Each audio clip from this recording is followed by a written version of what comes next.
فيلمون زبهال كاميرامان طفيو الحق تجويته بالطفيو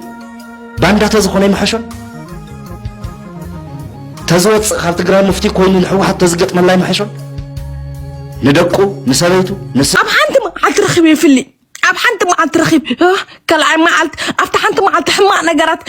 جرمش كجبر دل حاسي ومساي كم زيكس قلحت النو شلحوي انا كم زعانه سباي كون ان زلو زي مرحي ناتو دما تي هايمانوتي كبرر يفقدل يو كبرر يخلن بمبال كم تريو زلهم نتوم صعابتي اكيبو ابطقا بريخ غوبو خوينو اب كسادو خم تجيرو تريو زلهم اسخا بوسخي جبركا كيل حسكا واي كم زتبل قولي كازي تخي والله حسبن مش مع على حسبن ሰላም ከመይቀነፉም ክብራትና ኤር ሚዲያ ቤተሰብ ለሙን ከምቱል ሙድ በሐዲስተ ዜናታትና ባኹም ቀርብና አለና ነዛ ቻናል ጃድ መሐዲስተ ዝኾንኩም ሰባት ላይክ ሼር ሰብስክራይብ እንዳገበርኩም ቤተሰብ ክትኮኑ በፈውራና ሐትት እዚ ድማ ህንዳውያን ዘይአምንዎ ነገር ከም ዘየለን ፈልጥና ህጅ ድማ ፈጣሪ ብረሪልን ኢሉ ካብ ማውንቴን ይዝወር ዘሎ መሪና ይንመለስ كاب هندي زتسمع زحزن زنا زي تريو زلهم مرحي هايمانوت كم زفلت اب هندي زي تفلالي عينت هايمانوت امنتاتيو زلو زي مرحي ناتو دما تي هايمانوتي كبرر يفقدل يو كبرر يخلن بمبال كم تريو زلهم نتوم صعابتي اكيبو ابطقا بريخ غوبو خوينو اب كسادو خم تجيرو تريو زلهم امني مساري صعينو كبرر اب فتنولو صديفو كم زمته منجتات حبيروم بتعمي زحزن لب زبر زينا كم مخانو متن بتعمي يو لبخا زسبر كم في وزلهم كبر بمبال كابل علنا بتحتي بريركوا انت نبره ات مبرارغن نتحتي زغوني كسرراي كالن بهوت كترفاي كالن عارفو مالتيو بزقات امي كاب عرفتكم وي كاب محاستكم اذا هايمانوت زيات دليا كقبل الله تبرو امنشن غورو لايك ايتروسعو ايسالنا غالص يعني نش كاب هاغر ናይሸላና ናይሰጉ ነገር በጣም እንዳገደደ ዝኸይድ ዘሎ ሕጂ ድማ አጓላ ሰብሲቡና በገዛይ መጽዩ በኻራ ሃሪሙን ያትብል ዘላ ሪና ያን መደስታ ቪዲዮ اب حنت ما عترخيب يفلي اب حنت ما عترخيب كلاي ما عت افتح انت ما عتحما نغرات جرمش كجبر دل حاسي ومساي كم زيكس قلحت النو شلحوي انا كم زعانه سباي كون انا سخاب غشا مصخاب غزايلو شدي شوال حزمتي بخرا هاري مني كاب غزاي وصخو طفيني كونن از سدتي ابا يسرا كم زي نغرات كم زي ندبلني شالنا امو مساي نزنبر كسرا يطفى عندي نعي قوم كان يزعد زي فلدك هنا انا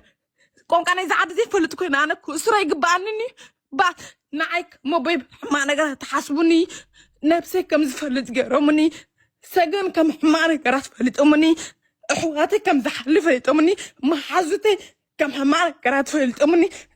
بطعمي زقرم أنا سقو خمزي عيتبع النيرة تبلو نقر بطعمي زقرم ما سمينا ينملس عبشل عقواز نقر زي ولات لمرنايو باعاقن بطعمي ومسرمو رينا ينملس السخا بوسخي جبركا كيل حسكا واي كم زتبل قولي كازي تخي والله حسبن مش مع على حسبن انا الله يدبر يا زلمه الله يدبر على عايز اقول لك اوكي انا قولجو انا ابنك زود زي كم نفلطو اب تግራይ ፊልሃውና ካብ ዝጠፍ ወይ ድማ ካብ ዝጭወይ ብዙሕ ዋራሕ እኳ ተገበረ ምንም በርሲ አይረኸብና ንስካብ ሕጂ ሞይቱዲዮ አበየሎ ዝብል ነገር አይራናን ሕጂ ድማ ንዑ ወኪሉ ዝዛረብ ሓደ ናይ ፖለቲካ ፓርቲ አሎሞ ሪናዮን መለስ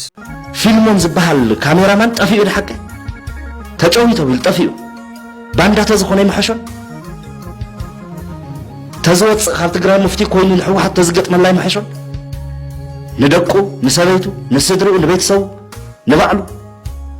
اي محشن دو او عد قدام زتقتل تقادلاي ناي هزب سلاماو سلف اندامرها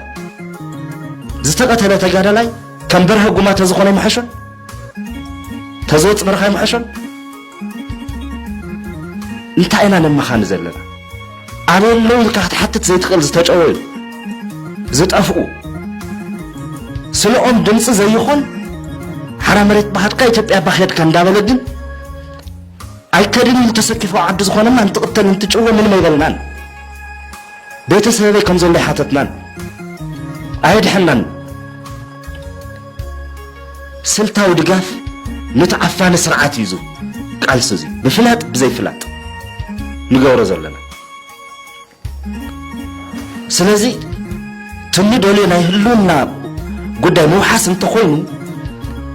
እቲ ዝቀትለና ዘሎ ሰላማዊ ሰልፊ ስለ ዝገበረ ህዝቢ ዝቀትል መናእሰይ ዝጨዊ ዝኣስር ዘሎ ዝተኣሰሩ ነው ሕዝውን ከም ውድብ ናጽነት ኣብ መላእ ትግራይ መባሊካ ብጾት ናቀቲሉና ቃልሲ ስለ ዝገበሩ ካብ ዝሞት ኢልን ድሕሪ ወፂእ ሲት ሃይግበር ኢኻ ትብሎ ነው እዚ ኣብ ሰሜን ምዕራብ ቀቲሉና ቀቲሉ ሩዋ ደርቢ ገዲፉልና ስርዓት እዚ ክሞት ይደልን ኢሉ ግን ክቃለስ የንዓደ ኢሉ መቃለስ ቦታ ዝመረጽ ኣካል ከመይ ጌርካ ቦታ ፈታዊ ትመርጸሉ ትኾን ዘሎ እዞም ኩሎም ንብረታት ዝፍጽም ዘሎ ኣካል ኣደብ ግበር ጥፍኣት ናትካ ኢስኻ ተጥፍእ ዘለኻ እዩ ዘታ ክገብረሎ ዕርቃ ክገብረሎ ቤት ምኽሪ ክትመጸሎ ሓቋፍን ምሕዳር ክትከለሎ ምልእቲ ትግራይ ዝምነዮ መንግስትነት ክህልየና ኣሎ መንግስቲ ዘድሕነና ግን ከም ተሓዘ ንሪኦ ዘለና ዓይነት መንግስቲ ኣይኮነን ሚዛን ጨምር ያለው ብዙ ስፖርት ያስፈልገኛል ያልኩኝ ነው ምናልባት በህዝቡ ላይ ውዥንብርም ስለፈጠረው ወሬው ምንድነው ትርጉሙ ምንድነው ያለው አንደምታ የሚለው ምን ይሄ ትናንትም እንዳልኩት ገብቼ በፌስቡክ ተላርገ ነበር ለማምታታት ነው እኔም ጽሁፉን በደንብ አላየሁት ነበር ዛሬ ነው ያየሁት የላኩት የኛ ምንጭ ከመቀሌ ነው የሚለው ትናንት ሙሉ ቀንም ቢሮ ውስጥ ነው የነበርኩት እስከ ማታም እዛ ነበርኩ እስከ መልእክት እስከ ማስተላለፍ እዛው ያለው ከማስል ካለ ግን ምንም ስብሰባ ስለነበርኩ እኔ ባማክራሊ የጸጥታ ሌላ ችግር እንዳይኖር አንድ ስልክ ነው የመለስኩት የጸጥታ ይሆናል በሚል ማለት ነው ሲነግሩኝ ገባኝ ምን እንደሆነ መልእክት አስተላልፉ ነው ያልኳቸው ሰው ማለት ወሬ ስላገኙ አይደለም ምንም ሆን ተብሎ ለማምታታት ኦፍ ኮርስ እኛ ከጽሁፉ ይዘትና ማንተ ኋላም የሰሩት ስራ ማይተን ነው እንጂ ለምን እንዳወጡት ነው ስለሆነ የሚያውቁት አሁን ለምን የሚለው ምንድነው የፈለጉት በዚህ ዝም ብሎ ሰው ለማደራገጥ ነው ወይስ ሌላ ሐሳብ ስላላቸው ነው ወይስ ሌላ እቅድ ስለነበራቸው ነው እሱን ነው ማለት ነው ስለዚህ በእነሱ ቦታ ሆነ መናገር አይቻልም ቢያንስ ይሄን ግን ለማደናገጥ ይሄ ማለት የተለመደ አንድ ወገን አገርም ሊሆን ይችላል ፓርቲም ሊሆን ይችላል ህዝብን ለማጥቃት ከምትከተላቸው አንድ ስትራቴጂ ውዥንብር መንዛት እንዲሁ በቃ የፈጠርክ ልክ እንደ ፋብሪካ ነው ያለን ፋብሪካ ጨርቃ ጨርቃለ ዝም የወሬ ፋብሪካ አዲስ ነገር የፈጠሩ መበተን ይሄ እንደ የቆየ ነው በትላልቅ አገሮችም ሲካሄድ የነበረ ነው ለማምታታት ነው ውዥንብር ሰው ጥርት ብሎት ስራው እንዳይሰራ መሰለፍ የሚገባ ከሆነ ለሆነ ነገርም እንዳይሰለፍ ለመበታተን አቅም የሚጠቀምበት ነውና የሰው አካል አድርገን ነው መውሰድ ያለብን ማለት ይሄ በአንድ አመራር ሊሆን ይችላል ግን እንደ ስትራቴጂ እንደዛ ነው የዶክመንተሪ ባለፈው የሰሩት የዘመን ጥቅስ መክረያለሁ እሱ ህዝብ ለማጋጨት ነው ትግራይን ለመቀጥቀጥ ነው ትግራይ በቃ አረመኔ ነው በሄድክበት ቀጥቅጠህ ትጸድቃለህ ነው መልእክቱ ስለዚህ በትግራይ ላይ ያነጣጥረው እንደ ህዝብ ነው ብለን እንወስደው ስለዚህ ይሄም ያው በትግራይ ላይ ያነጣጥር ነው ሊያንተም የለው እና መጠበቅ አለብን ነው ከዚህ መውሰድ የምንችለው ሊደጋግሙት እንደሚችለው በገሌሰው በድርጅት ሊሆን ይችላል በመንግስት ሊሆን ይችላል ሌላም ሊሆን ይችላል አክቲቪስት ሊሆን ይችላል ማአት ሶሻል ሚዲያ የሚንቀሳቀሰው አለ ባለሀብት አለ የሆነ ነገር እየፈጠሩ ሊሰሩ እንደሚችሉ መገመት ከሆነ አለብን ማለት እነማን ነው የለጠፉት እነማን ነው የጻፉት የሚልም ማወቅ አለብን እነሱ በጻፉ ማብራሪያ እነሱ በጻፉ ወደ ሚዲያ ወጣ ከሆነ ይሄ ችግር ነው ስለዚህ እነሱ ስራቸው ነው እየሰሩ ያሉ እንዳልኩት እኛም እነማን እንደሆነ አውቀን ስራችን መስራት አለብን ማለት ያው መታገል አለብን ማለት ነው ዝም ብለን አይደለም የምንወስደው ማጣራት ያስፈልጋል ግን እነማን እንደሆኑ የጻፉትን ካወቅን ግን የበለጠ እንታገላለን ማለት ነው የበለጠ ምንድነው ያሰቡት ምንድነው ተንኮላቸው ብለን ራሳችንን አረጋግተን የበለጠ እንድንታገል የሚያደርገን ነው የሚል ማለት ትምህርቱ እሱ ነው ማድረግ ያለብን። እነሱም ስራቸው ይሰራሉ፣ እኛ ደግሞ ስራችን መስራት አለብን የሚል ነው። ክፉ እንደሚያስበው ግን እየገለጹ ነው ማለት በጎ ያስቡልናል ብለን አይደለም፣ ግን በጣም ክፉ ነገር እያሰቡ እንዳሉ ግን በቀላሉ ሊታይ ይችላል። ስለዚህ አሁንም ጥንቃቄ ያስፈልጋል። በሁሉም መልኩ ጉዳት ለማድረስ ወደ ኋላ እንደማይሉ መገመት ይቻላል። ግን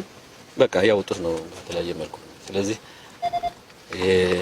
እንታገል የሚለው ያው ፖለቲካ ትግል ነው የሚያምነው። ፖለቲካ ትግሉ ተጠናክሮ ቀጠል እንዳለበት ተጨማሪ ማስታወሻ አድርገን እንወስደው። እናመሰግናለን። ኢሬ ሚዲያ